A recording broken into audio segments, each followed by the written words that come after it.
All right, guys, now that you have things either embeveled or kind of carved out around the side of your shapes like this, we're gonna get into first the background. I highly recommend / require that you lower the background noticeably. You could either chip away at this with your toothpick or you could use your knife.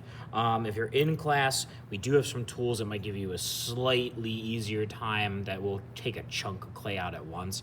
But these are pretty small and you do have to be careful. What I'm gonna do just to show you with the chunkier tools as to why anybody at home is not really losing out that much is these will take a lot of clay away. So they're really only gonna help you in like huge negative space areas.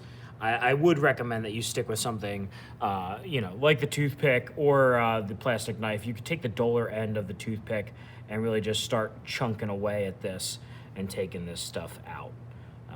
Be careful when you get it close again to your objects and whatnot.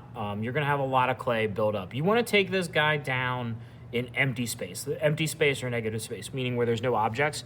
You wanna take that down to maybe halfway, like pretty deep. That way you build up a noticeable difference between your objects like poking up versus the other stuff kind of like really riveting in. Some of these tools, this will simulate more of like a plastic knife, in which I don't have on me at the moment.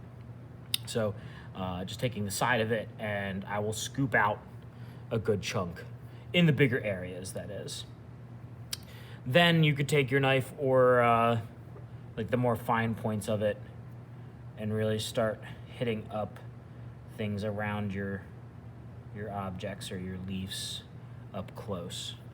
So some big scoops in other big areas and smaller scoops in smaller areas, and we really just want to decrease any negative space around the objects. You can already see it's like taking form. The leaf is popping up. So before we go and do any detail to the physical leaves themselves, they're going to remain flat.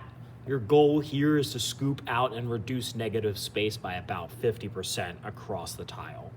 All right, I'll update Schoology with the final image of my carving and have fun.